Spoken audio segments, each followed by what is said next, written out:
Ela disse que me amava enquanto comia a rabanada que fiz pra ela. Me beijou, saiu pra trabalhar e nunca mais voltou. Tudo por causa de uma frase da irmã. Ele não é bom o suficiente. Agora, depois de destruir tudo, ela voltou chorando. Mas quando ouvi o que ela disse, minha resposta foi a última coisa que ela esperava.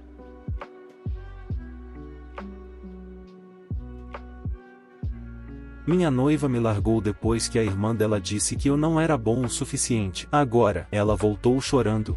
Minha noiva terminou comigo depois que a irmã dela disse que eu não era bom o suficiente. Agora ela voltou chorando e implorando. Mas minha resposta a deixou sem palavras. Sou um homem de 29 anos que cresceu em Grand Rapids, Michigan, em uma daquelas famílias típicas de classe média. Meu pai era dono de uma pequena, mas bem-sucedida, empresa de encanamento que ele construiu do zero. Literalmente começou só com ele e uma van. E agora ele tem 15 funcionários. Minha mãe era uma professora de escola primária incrível, que todo mundo no nosso bairro conhecia e adorava. Eles não eram ricos nem nada, mas me ensinaram que trabalho honesto e boa administração do dinheiro eram as chaves para uma vida boa. Talvez por isso eu tenha me tornado consultor financeiro. Eu sei, não é exatamente a carreira mais empolgante do mundo. Quando conto para as pessoas o que faço em festas, os olhos delas geralmente ficam vidrados mais rápido que uma rosquinha da Dunkin'. Mas honestamente, eu adoro o meu trabalho. Há algo realmente satisfatório em ajudar pessoas comuns a entender suas finanças e planejar o futuro. Além disso, o dinheiro é bem decente, especialmente depois que me tornei sócio da empresa no ano passado. Enfim, no verão de 2018,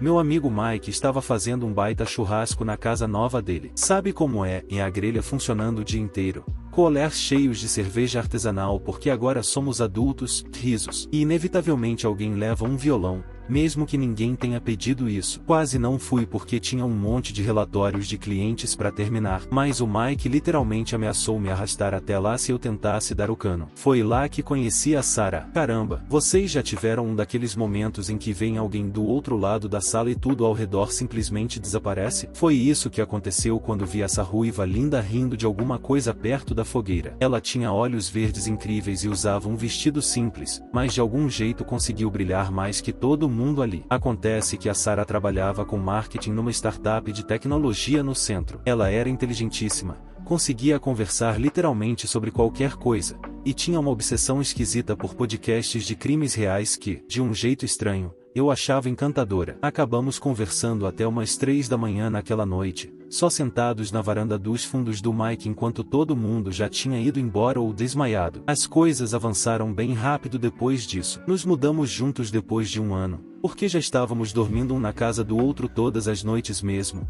então fazia sentido financeiramente, e uma vez consultor financeiro, sempre consultor financeiro, rindo muito. Eu a pedi em casamento no verão passado, durante uma viagem a Traverse City, com aquele cenário romântico de pôr do sol na praia. Ela chorou, eu chorei, até estranhos na praia aplaudiram. Foi perfeito. Nossa vida juntos era tudo que eu sempre quis. Tínhamos uma rotina incrível. Eu acordava cedo para fazer café da manhã e aprendi a fazer uma rabanada insana que a Sarah jurava ser melhor que a da mãe dela. A mãe dela concordava. Aliás, a gente tomava café juntos, falava sobre os planos do dia e depois íamos trabalhar. As noites eram para cozinhar juntos ao som de músicas dos anos 80. Ela me viciou em Tears for Fears e ou maratonar a nova série que descobríamos. Mas os fins de semana eram os melhores. Às vezes fazíamos pequenas viagens de carro para cidades aleatórias em Michigan, experimentando restaurantes locais e conhecendo atrações turísticas estranhas. Achamos uma loja de tortas incrível no meio do nada,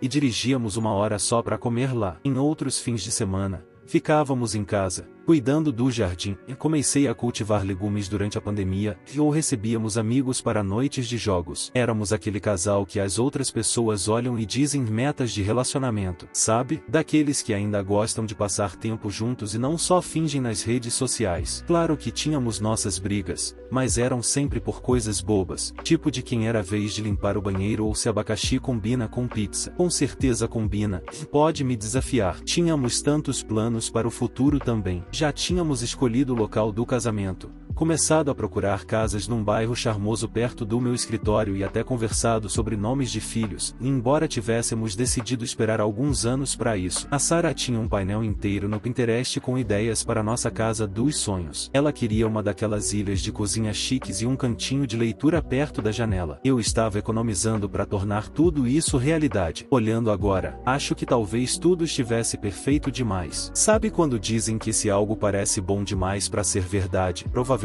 é? Pois é, acontece que isso também vale para relacionamentos. Porque bem quando eu achava que tinha tudo resolvido, bem quando todas as peças da minha vida estavam finalmente se encaixando, e foi aí que a irmã da Sarah, Polly, decidiu fazer uma visita surpresa. E que visita surpresa! Aos nossos pés, e comecei a fazer o café da manhã. Era dia de rabanada, e o favorito da Sarah. Eu tinha aperfeiçoado essa receita ao longo dos anos. Pão biológico cortado grosso, muita canela, um toque de baunilha e aquele xarope de bordo que compramos numa fazendinha em Vermont durante nossa última viagem. Sarah desceu usando aquele suéter azul que eu tinha dado de presente de Natal. Ela parecia bem, talvez um pouco cansada, mas era uma manhã de terça-feira. Quem não está cansado? Tomamos café da manhã juntos. Conversamos sobre uma série que tínhamos começado a assistir na noite anterior. Ela me deu um beijo de despedida, disse que me amava e saiu para o trabalho. Lembro de ter pensado em como eu era sortudo, em como tudo estava perfeito. Engraçado como a vida gosta de te dar um soco no estômago bem quando você está no topo do mundo, né? Tive um dia bem normal no trabalho. Algumas reuniões com clientes, almocei com um colega, mandei uns memes aleatórios para Sarah que me fizeram lembrar dela. Ela deixou no visualizado, mas eu não pensei muito nisso na hora. Por volta das 15 horas ela mandou mensagem dizendo que estava indo para casa mais cedo porque não estava se sentindo muito bem. Me ofereci para pegar uma sopa naquele restaurante vietnamita que ela gosta, mas ela só respondeu não, obrigada. Eu devia ter percebido que algo estava errado ali. Sarah nunca recusa fogo quando está doente. Quando cheguei em casa por volta das 18 horas,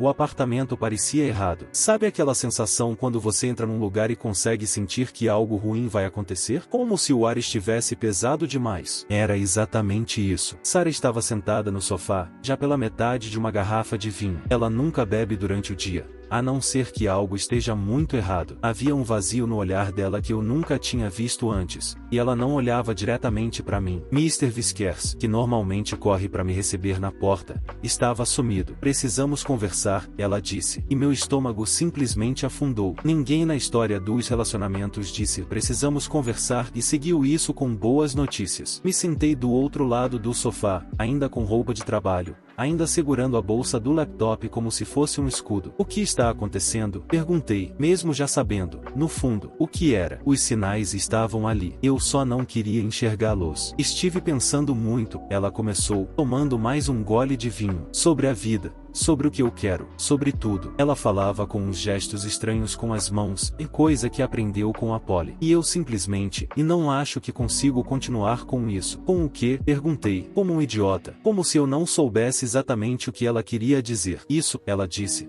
fazendo um gesto abrangente para o nosso apartamento, para todas as coisinhas que juntamos ao longo dos anos. O pinguim de cerâmica idiota que achamos num brechó, as fotos das nossas viagens, o fichário de planejamento do casamento em cima da mesa de centro. Eu sinto como se estivesse sufocando. E então veio a parte que realmente me destruiu. Ela começou a falar que tinha conversado muito com a Polly ultimamente, que a Polly tinha aberto os olhos dela para tudo que ela estava perdendo, que ela precisava se encontrar antes de poder se comprometer. Parecia que ela estava lendo um roteiro com todos os clichês de término, mas com os termos da moda das influenciadoras da Polly misturados. Ela usava frases como viver com autenticidade e alinhar-se com a minha verdade. Em um momento, ela realmente disse, preciso entender quem é a Sarah antes de poder ser Sarah mais alguém. Eu queria gritar, você é a Sarah. Você é a Sarah que ama podcasts de true crime, odeia coentro e chora com comerciais de ração de cachorro. Mas eu não disse nada disso. Fiquei só sentado ali, assistindo 5 anos da minha vida desmoronarem enquanto a Sarah falava sobre crescimento pessoal e jornadas espirituais como se estivesse lendo as legendas do Instagram da Polly. E o pior, ela já tinha feito as malas enquanto eu estava no trabalho, pensando em que sopa levar para minha noiva doente. Ela estava empacotando a vida dela numa mala. Ela ia se mudar temporariamente para a casa da Polly enquanto se entendia. Antes de sair,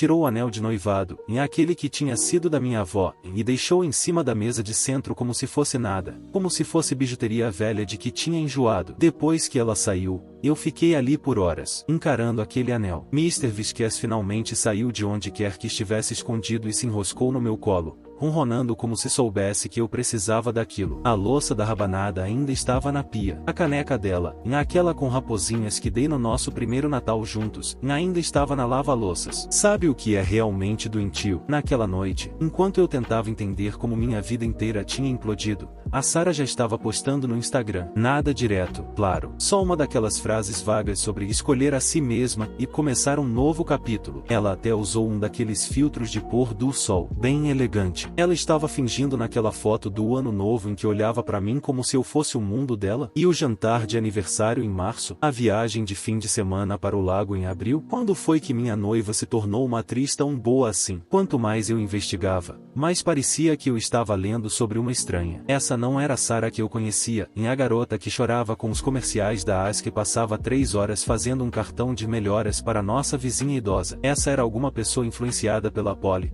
tipo um clone, que falava de vibrações e energia e tratava nosso relacionamento como uma espécie de parada temporária a caminho de uma vida melhor. Por uns 3 meses depois que a Sarah foi embora, eu tive que assistir toda a aventura delas em Miami se desenrolar nas redes sociais como algum reality show distorcido. Sarah e Polly estavam vivendo o auge, em roupas de grife, festas em rooftops e restaurantes chiques. Cada post vinha com alguma legenda tipo hashtag vivendo autenticamente ou hashtag escolhendo a mim mesma ou meu favorito, hashtag sem arrependimentos. Jake era uma presença constante nas postagens, embora elas tentassem ser discretas. Você conhece o tipo, em aquelas fotos acidentais de grupo em que ele convenientemente aparece ao lado da Sarah ou stories onde dá pra ouvir a voz dele ao fundo. Achavam que estavam sendo super espertas, mas era tão sutil quanto um elefante bêbado numa loja de porcelana. Sarah havia se transformado completamente na Polly 2.0. A garota que passava os domingos de pijama lendo livros de crimes reais agora usava cropped,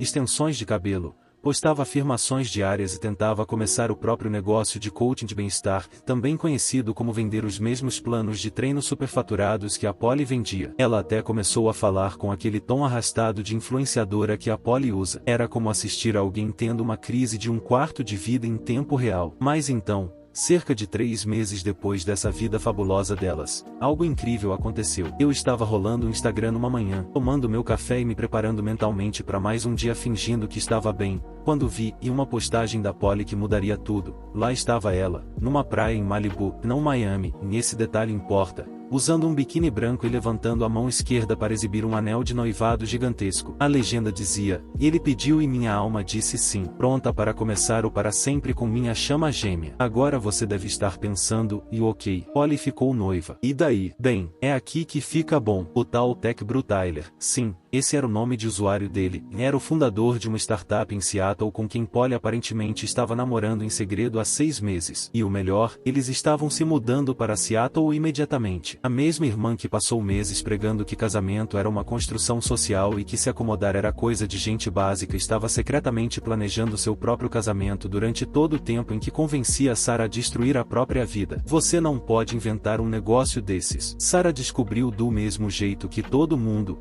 pelo Instagram. Segundo meu amigo Mike, que ainda é amigo do irmão da Sarah, o Tom, ela teve um colapso completo. Ligou para a Polly gritando sobre traição e hipocrisia, mas a Polly apenas respondeu com os mesmos chavões espirituais que vinha usando com a Sarah: só estou seguindo minha verdade e o universo tem um plano.